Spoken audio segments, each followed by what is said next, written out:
Hello everyone, I'm Janine Kakmar with PHTV Channel 4 Palos Heights. We're back with our show all about books.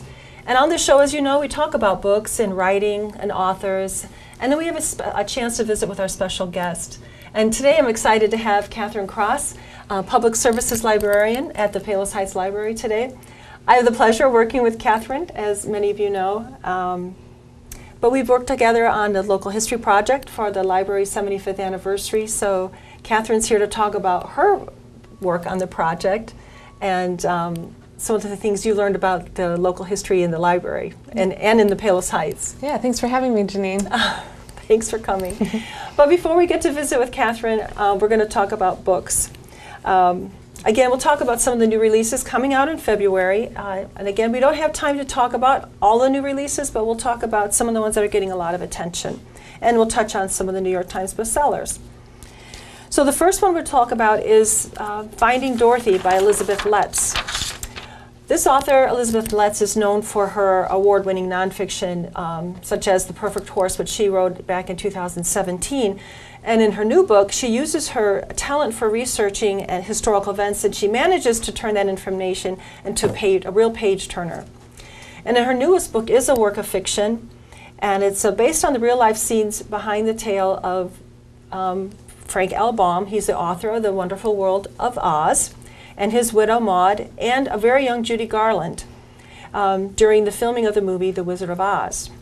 So the story talks about how Maud has to intervene on the behalf of the very young Judy Garland during the filming of it. Has to protect her from her very abusive stage mother, and from the filmmakers who are feeding her amphetamines so that she can lose weight and keep her weight down during a very high-pressured filming of this classic movie.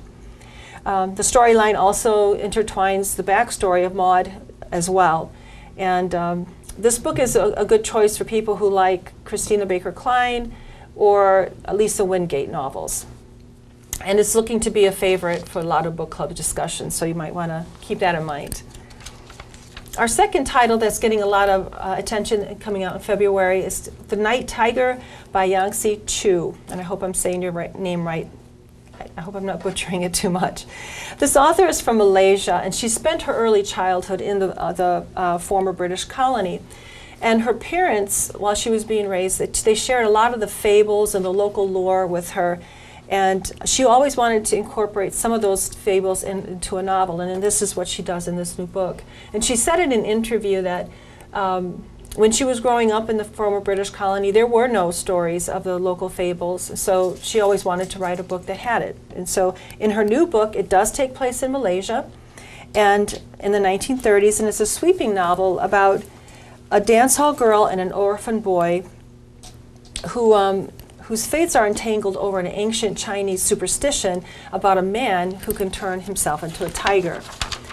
It's a haunting novel that pulls both into the world of both servants and masters, ancient superstitions, along with the modern ambition of the colonists, sibling rivalry and forbidden love. And it's a coming-of-age story of a child and a woman who are both trying to make a place for themselves in society that wants to keep them invisible. And it's been reviewed as a very lushly written novel and a page-turner to the end. So something you might want to check out as well.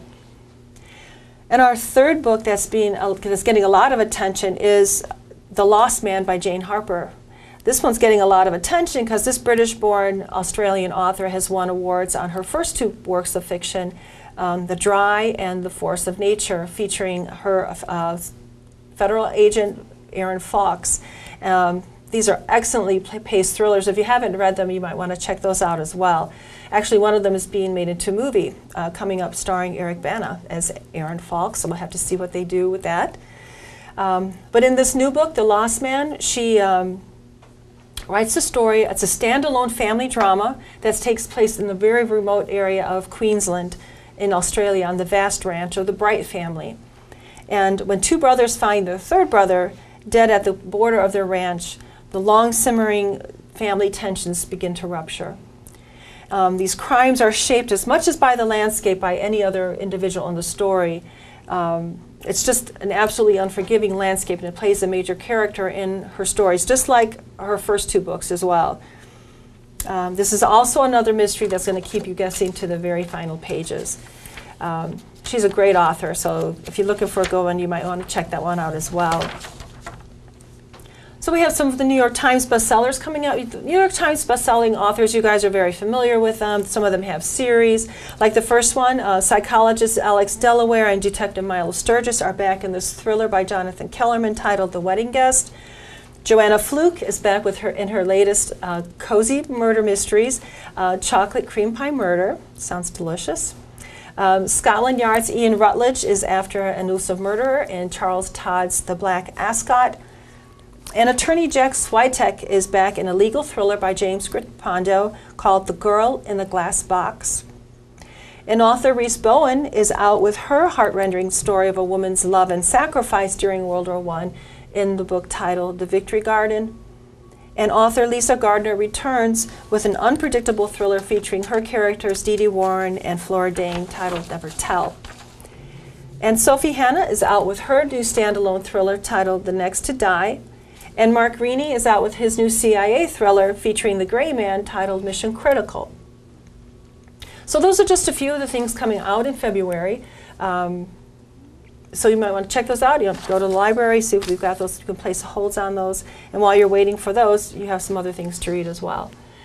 But now we get a chance to visit with our special guest. And for those of you who just joined us, we have Public Services Librarian Catherine Cross. She's with us today to talk about her work in the local history project that the library has done for their 75th anniversary. So thanks for waiting, Catherine, so patiently. No problem. You know, Catherine, people will recognize you as one of the public services librarian. You're always helping people find information and books and stuff, but you actually have a little bit of a specialized background with your school. Yeah, actually my background goes back. I got a master's in public history from Loyola. Before that I got my bachelor's in history. And then during getting my master's in public history, I focused on bringing history to the people, doing local history projects, doing things to actually bring history to the interesting history that people want to kind of see, and that means a lot to them. And it was kind of, that segued into getting my library degree. But while working on those degrees, I also worked in archives, and I did an internship at the National Archives in Chicago. And we were both there, I think, at the same time. Almost. It's so big, we couldn't find each other, though. Yeah, and so it kind of just gave me an appreciation for history and for and bringing these things to the people, and which actually worked out really well in coming into this library, where we have a great local history room and great collections of the history of Palos Heights, and I've been able to work a lot in working with all of that right here in Palos Heights. Right. You know, when word got out that we were working on a special project, and then you began to do the research for it. You spent over, what, 200 hours? About, yeah. Yeah, researching. And what was some of that research? What did that include? You had to comb through... There were a ton of different records that we have. So one of the things that we found that was a great resource was that in the 1970s, the late 1970s, librarians at the library had done a series of oral history interviews with old residents in the town. And so they were all just on these old audio tapes, which... Cassette tapes, Cassette right? tapes, yeah, which had never been digitized. And so one of the big things I did was went through all of them and digitized all of them, listened to all of these old interviews. A lot of people talking. Different voices from the past, right? Yeah. And so when we decided we were going to do this project, I was looking through all of those, listening for stories of what some of these people had talked about that was important to them in the town, some of the big stories that would jump out from the town. Other things that records that we used were, we were able to get a bunch of pictures from the regional newspaper in town, which turned out to be a great resource for the project we were doing.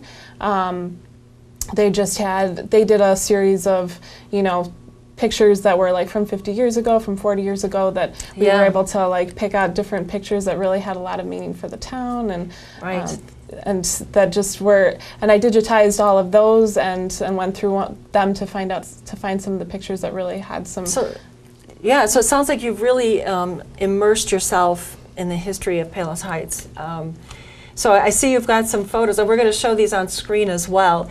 I know when you pointed out some of the things when we were working together. It's like, oh, you have to listen to this recording, you have to listen to this person talk about this. So we were, listening to the stories of the real conflicts and problems and joys that people had about living in Palos Heights, and when it first started, it was fascinating. And so when you're looking at some of your photos, what are some of the favorite things that you found, or even through the audio recordings? Yeah, well, speaking of the audio recordings, one of them was from one of the early residents in Palos Heights, Ann Reaney, was the wife of the Vince Reaney. Vince Reaney, who owned the drugstore in town. And so we had her audio recording done in the late 70s, and then there was a series of pictures that their son, Lou Reaney, actually let us use and take a look at. And several of those photos featured her, and then her oral history. Going through that, there was just some really great clips. One of them that we picked out for the video, which was really special,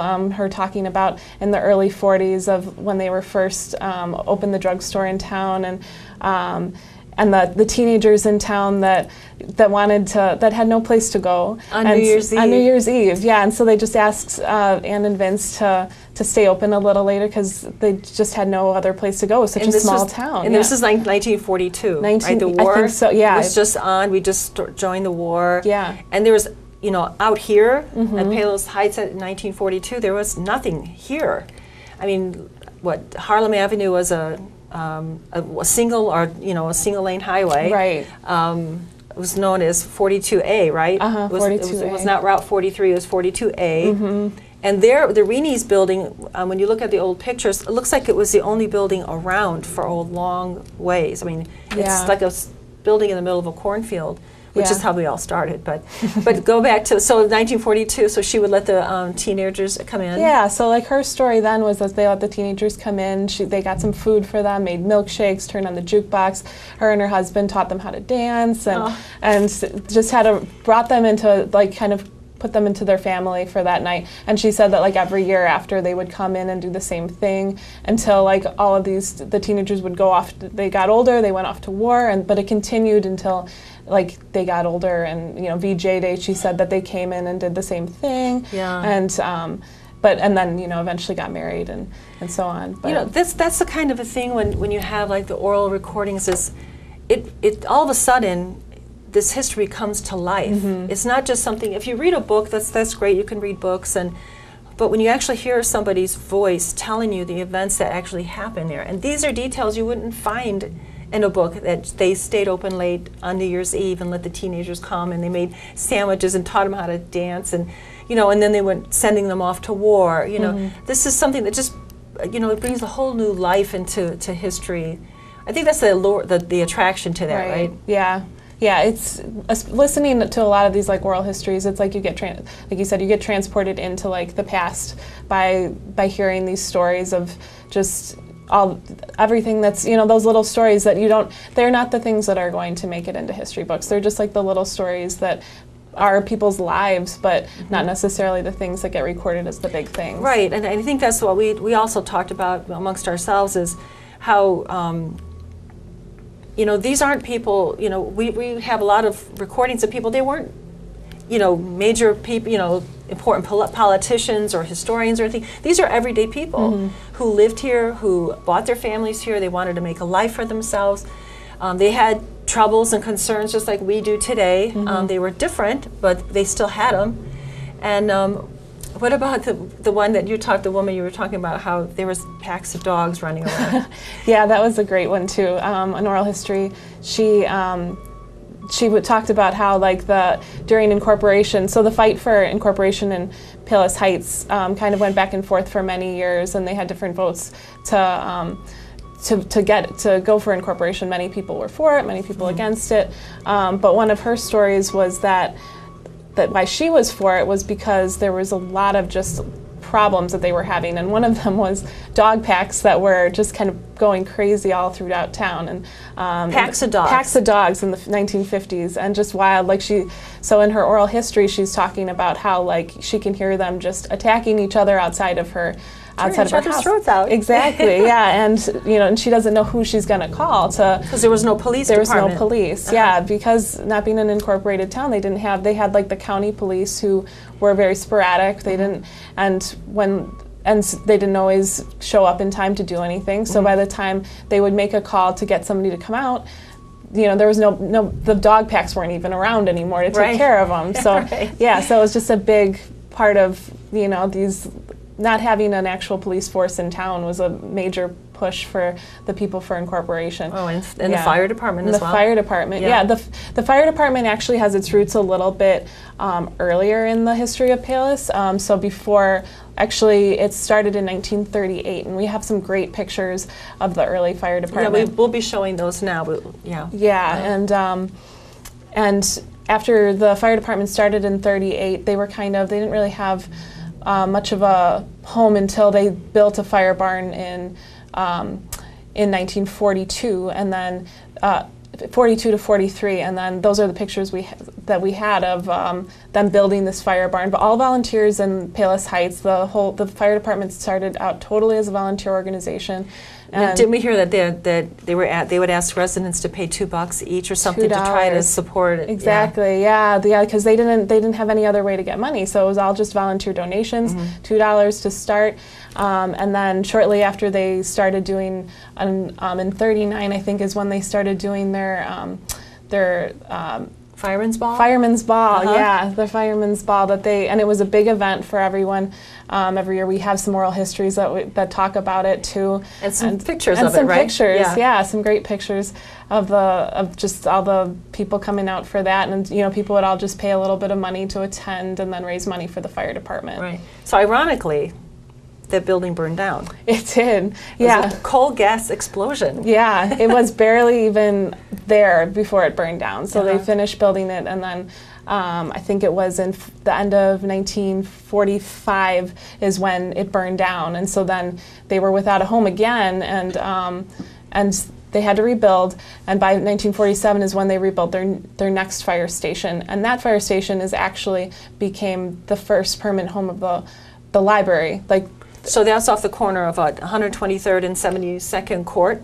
Right. So where the current fire station is now, that's right off of 123rd and Harlem. Where the fire station was right, the original one was right next to it. It's kind of a parking lot now. Right. So that building was there first. That was there first, yeah, and with the library on the one side. So they shared the building. They shared the building, yeah. So you have some photos of that as well? Right, yeah, we have photos of the first. They're not the first, but the building that they had for many years, and the two bays that they had on there were where the fire department were, and then on the other side was the library, which. From different oral histories we have on that, it was a pretty small little area. It was cold at night, they didn't even heat it very much. So it was cold and it was small, but it became, as time went on, they actually, when the fire department moved out, they expanded it and it became the library took over most of the building after that. But we have this one great photo of the library entrance there with the little boy with his dog, and he has a couple of books that he's carrying as he's walking into the library, and that's kind of been one of our theme pictures for the 75th anniversary, just because it's kind of like a quintessential library photo. It is, and the thing is that, and it was a photo that was in one of the regional newspapers. It was, yeah. So we don't have a name on who that boy is. So we're showing as we're showing this video, photo to you guys. If any of you out there know who this boy is, give us a call and let us know. But that is a classic photo. Yeah. What were some other classic photos you found that you found interesting? I know there were a lot of them. There were a lot. One of the other ones I really liked was there's a group of people with their dogs outside of the old regional newspaper building, and we're kind of wondering when there was a few other pictures that had dogs outside the building before that, and I couldn't. At first, we just didn't know why are these dogs all outside of what was going on, and at some point I found a newspaper article talking about how the regional newspaper under Virginia Richards, who was the co-editor, she started a dog inoculation drive in for all of the area's people's dogs, because they didn't have any vets in the area. So like to actually get them all vaccinated, everyone would bring their dogs out and get them registered and get them vaccinated, and just to keep everybody safe. Yeah, it's like something like that. We don't think about that because we have an animal hospital in town here, but before then, you know, just like Reenie's Pharmacy, he was the only pharmacist from Lockport to where, Blue Island, or? It was a large area. Yeah, so he was, that's an important job to have. Right, yeah, because people, if they had any sort of needed medical advice, needed any sort of, like any prescriptions, anything, like he was there, and they were always there to help people out, which is something that we don't think about now, that you can go to any store at any time. And Walgreens or whatever. Yeah, but like for back then, it's, that was it. It was, and in fact, we have a photo of Fred Mulhausen, who lived in Palos Park. He would ride his horse over to Reenie's and pick up a prescription, and maybe we'll show that photograph as well. But we also had, what were some of the other things? We talked about things that shaped the community, like the building of the Calumet-Sag Channel. Yeah. I know you had some photographs on that. There were some really great photographs that we have of the Calumet-Sag Channel, the building of it. So it was built between 1911 and 1922. And so they took a lot of photographs of just the building of the different parts of it. And some of the ones I really was interested in was the earliest ones, when you see what it actually looked like out here before. The landscape? The landscape, yeah. Like, it was just a very marshy area. And you could see why they actually chose this area to put a canal, because it was a low, wet area with just like, marshes. With marshes, yeah. And then as they went, we have these other ones of them building the canal and just digging out everything, putting the spoils of all the stuff they had to dig out on the sides. Spoil pile, spoil piles, and just the machinery they used back then. And they're incredible photos. And mules, too. I thought we saw some mules. Yeah, and the incredible manpower that went into it, because they needed a lot of people to work on it. And and I think that's another thing about history. Every day people drive over the Cal-Sag as an afterthought. You really don't even think about it anymore. But this is something that did shape the community. It shaped the landscape. And I think that's what history is. We can drive past a building that's been kind of abandoned, or a lot, and you think, what? We don't realize what's been there. But when you start to dig into the history of the place, and you find out these places have stories. Everybody has stories. Right. And I think that's kind of what we looked at when we were putting that video together. We came to with the materials we had to research. We didn't have a cumulative history or a definitive history of Palos Heights, but we had a lot of stories that shaped the city, and so that's kind of why the project was called The Story of Palos Heights, right? Because it's we wanted to focus on the people that lived here and the voices that you listened to many times on the cassette tapes. And anything else you've got picture-wise? Those were some of the. There was just one more I wanted to mention was one of the residents of town, Richard Schultz, had given us a bunch of photos to scan, and he had some really great photos. His family was one of the older farmer families in town, and one of the photos he had was when he was a little boy and it's like in the mid to late 1940s, and he's and there's just these big draft horses that they're using to farm, and he's just this little boy next to it. And it takes you back, like in the 1940s, you don't even think that we would be using horses still in the 1940s to farm, but there's just these beautiful big draft horses working the farms and just right in this area in the 1940s. It's just a great photo. And we had very fertile farmland here. Yes. That was because of the glaciers had moved it back, and farming was a big part of the settlers that came. Yeah, it's a huge part of this area. It's what was here before all the building all around here. It was all just farms. So it's a. Oh yeah, like where Ishnala is now. There's the Powell Farm is, I believe. I believe so. Yeah. Even where the hospital is now, that was a big farm. Yeah, we actually had another great oral history of one of the sisters that had lived on the land that later became the hospital, Sister Adeline Wise. That was one that I kind of stumbled across and was really, she came to this area, to that farm in 1936, and there a bunch of sisters lived there, like in the, while there was... And you mean nuns, right? Yeah, exactly. Right. And they lived there for many years before, with the intention, I guess, that she said that they were going to build a hospital later on, but then it was mainly just a place for them to live and to do their work there, while they were also doing farming and to supply a different hospital in Chicago. Right, actually. so with the food they grew out here, they would send it to Chicago to the other novitiates or wherever. Yeah. Yeah, that's interesting. It is. Yeah, so, and again, something we don't think about. What were some of the challenges that you came across on working on this project? Just like trying to find some of the good things were also some of the bad things. Trying to find those stories could also be kind of challenging, of just so much information, so much especially with the oral histories, just trying to find the stories that were that would become part of this project, and just going through, again, like the number of photos, going through them and trying to, a lot of like the photos from the regional, none of them were actually labeled. Yeah, nothing was identified. So like one of the things I was trying to do with that was, especially for some of the photos I really wanted to include, was to try to like pick out, like, well, to get some information to find out like who was this, when was this, and so like I actually went back to some of the really early editions of the regional, trying to look for some of the pictures, and amazingly actually found some of the pictures that were labeled. It's like looking at through for a needle in a haystack. It was, because we have a digital. The regional's all digitized at the library, so we can go all the way back to 1941 if you wanted to, and look for things.